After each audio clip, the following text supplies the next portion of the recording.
Hello दोस्तों, स्वागत है आपका जनरल स्टडीज नाउ पे यूट्यूब चैनल पर। हम एक सीरीज चला रहे हैं यूपीएससी प्री 2024 पेपर फर्स्ट को सॉल्व करने की। ये वीडियो इस सीरीज की 7वीं वीडियो है। अगर आपने पिछली 6 वीडियो नहीं देखी तो आप हमारे यूट्यूब चैनल पर जाकर उन्हें देख सकते हैं। तो चलिए देखते हैं पहला सवाल।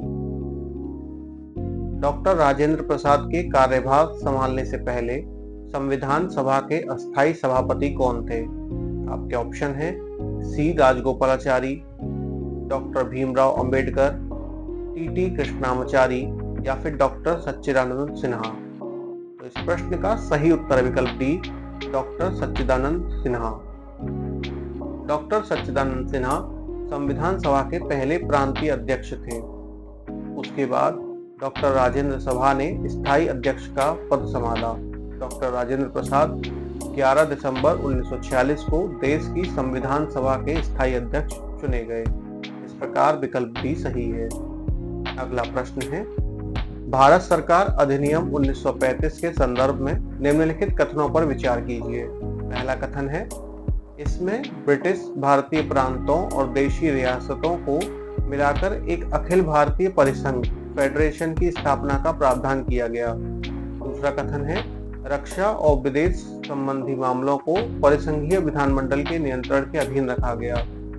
उपयुक्त कथनों में से कौन सा या से सही है आपको बताना है। आपके ऑप्शन है केवल एक, केवल दो, एक और दो दोनों या फिर ना तो एक और ना ही दो। तो इस प्रश्न का सही उत्तर विकल्प ए, केवल एक।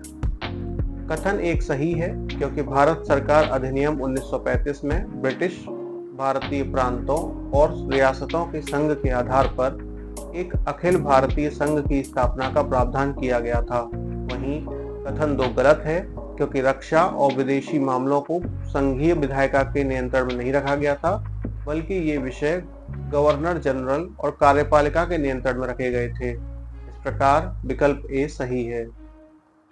अगला प्रश्न है, निम्नलिखित में से कौन सी नाटककार भास की रचना है? आपके ऑप्शन है काव्यालंकार, नाट्य शास्त्र, मध्यम व्यायोग या फिर महाभाष्य। इस प्रश्न का सही उत्तर विकल्प सी, मध्यम व्यायोग। मध्यम व्यायोग एक संस्कृत नाटक है जिसका श्रेय भास को जाता है। वहीं प्रश्न के संदर्भ में बात करें तो काव्यालंकार आनंद वर्धन की काव्य कृति पर आधारित रचना है। नाट्य शास्त्र प्रदर्शन कलाओं पर एक ग्रंथ है जिसका श्रेय भरत मुनि को दिया जाता है। वहीं महाभाष्य पढ़नी के अष्टाध्यायी पर एक टिप्पणी है जिसका श्रेय पतंजलि को जाता है। इस प्रकार विकल्प सी सही है। अगला प्रश्न है, संघभूति एक भारतीय बौद्ध भिक्षु जिन्होंने 4वीं शताब्दी ईस्वी के अंत में चीन की यात्रा की, निम्नलिखित में से किस पर भाष्य के लेखक थे? आपके ऑप्शन है प्रज्ञा पारमिता सूत्र, विशुद्ध मणु, सर्वास्तिवाद विनय या फिर ललित विस्तार। तो इस प्रश्न का सही उत्तर विकल्प सी, सर्वास्तिवाद विनय। संघभूति सर्वास्तिवाद विनय पर एक टीका के लेखक थे, जबकि प्रज्ञा पारमिता सूत्र, विशुद्धि मग्गो और ललित विस्तार का उल्लेख संघभूति द्वारा रचित कृतियों के रूप में नहीं किया गया है। इस प्रकार विकल्प सी सही है। अगला प्रश्न है, यूनेस्को द्वारा जारी विश्व धरोहर सूची में शामिल की गई निम्नलिखित संपत्तियों पर विचार कीजिए। आपके ऑप्शन है शांति निकेतन, रानी की वाव, होयसला के पवित्र मंदिर समूह या फिर बोधगया स्थित महाबोधि मंदिर परिषद। अब आपको बताना है कि उपयुक्त में से कितनी संपत्तियों को 2023 में विश्व धरोहर सूची में शामिल किया गया था। आपके ऑप्शन है केवल एक, केवल दो, केवल तीन या फिर सभी चार। तो इस प्रश्न का सही उत्तर विकल्प बी, केवल दो। शांति निकेतन को वर्ष 2023 में यूनेस्को द्वारा जारी विश्व धरोहर सूची में जोड़ा गया। वहीं रानी की वाव को वर्ष 2014 में इस सूची में जोड़ा गया था। होयसला के पवित्र स्थलों को वर्ष 2023 में जोड़ा गया, जबकि बोधगया के महाबोधि मंदिर परिषद को 2002 में इस सूची में जोड़ा गया था। इस प्रकार विकल्प भी सही है। अगला प्रश्न है, भारत के संविधान के अनुच्छेद 368 के अनुसार संसद निम्नलिखित में से किनके द्वारा संविधान के किसी उपबंध में संशोधन कर सकेगी? पहला है परिवर्धन, दूसरा है परिवर्तन, तीसरा है निरसन।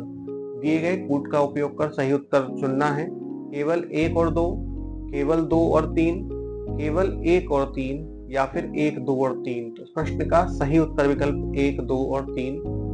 भारतीय संविधान के अनुच्छेद 368 के अनुसार संसद संविधान के किसी भी प्रावधान को जोड़ने, बदलने या निरसन करने के माध्यम से संशोधित कर सकती है।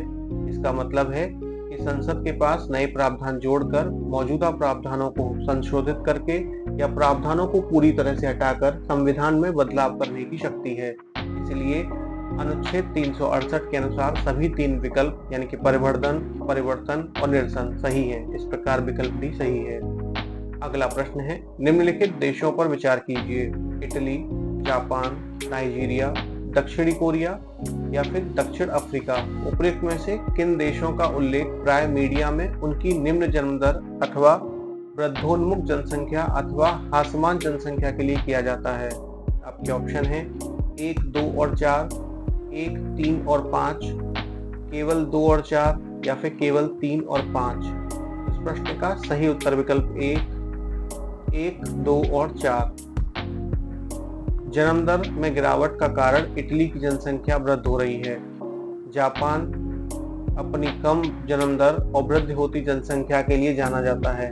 वहीं दक्षिण कोरिया की जन्म दर विश्व में सबसे कम है, जिसके कारण वहां की जनसंख्या वृद्धि होती जा रही है। इस प्रकार विकल्प ए सही है। अगला प्रश्न है, संसद में धन विधेयक के संबंध में निम्नलिखित कथनों में से कौन से सही है? पहला कथन है, अनुच्छेद 109 में धन विधेयक के संबंध में विशेष प्रक्रिया का उल्लेख है। दूसरा कथन है, धन विधेयक राज्यसभा में पुरस्तापित नहीं किया जाएगा। तीसरा कथन है, राज्यसभा या तो विधेयक को अनुमोदन दे सकती है या परिवर्तन के लिए सुझाव दे सकती है, किंतु इसे अस्वीकार नहीं कर सकती। चौथा कथन है, राज्यसभा द्वारा धन विधेयक में सुझाए गए संशोधन को लोकसभा द्वारा स्वीकार करना होगा।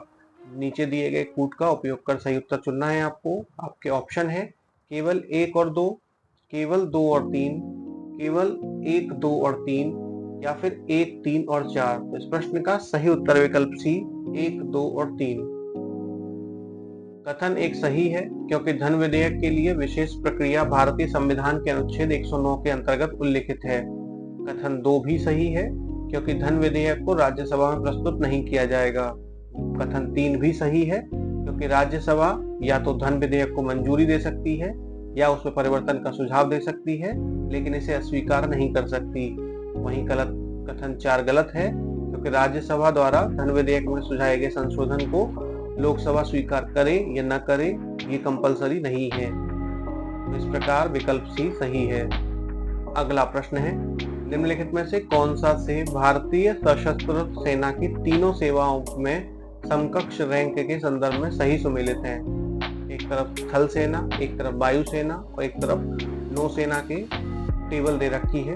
इस युग्म को मैच करना है कि इनकी रैंक इस लेवल है कि नहीं। तो दिए गए कूट का उपयोग कर सही उत्तर आपको चुनना है।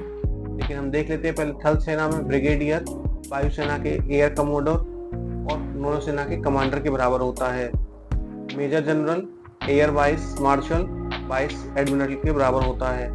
मेजर स्क्वाड्रन लीडर और लेफ्टिनेंट कमांडर के बराबर होता है।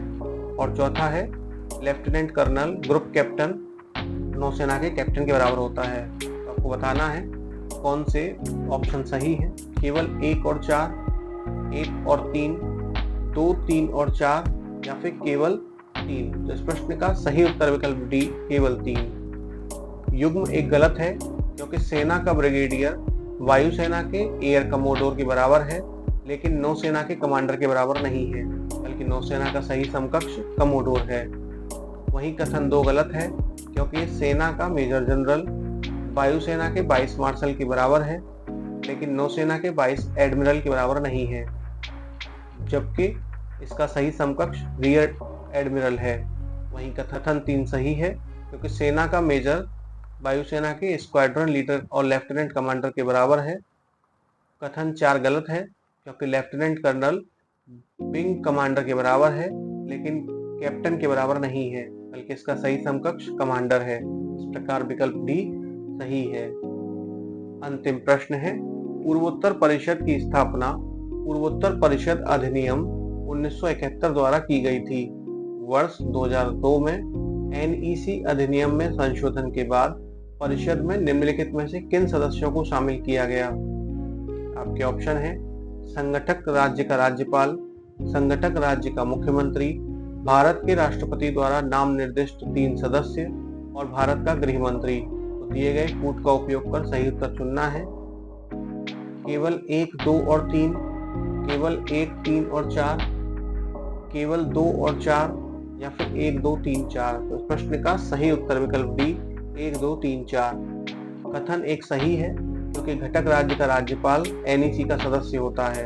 कथन 2 भी सही है, घटक राज्य का मुख्यमंत्री भी NEC का सदस्य होता है। कथन 3 भी सही है क्योंकि राष्ट्रपति द्वारा 3 सदस्य नामित किए जाते हैं। वहीं कथन 4 भी सही है क्योंकि भारत के गृह मंत्री NEC के पदेन अध्यक्ष होते हैं। इस प्रकार विकल्प डी सही है। तो दोस्तों, आज की इस वीडियो में इतना ही। आपको हमारी वीडियो कैसी लगी हमें कमेंट बॉक्स में बताना ना भूलें। मिलते हैं अगले एपिसोड में, तब तक के लिए धन्यवाद।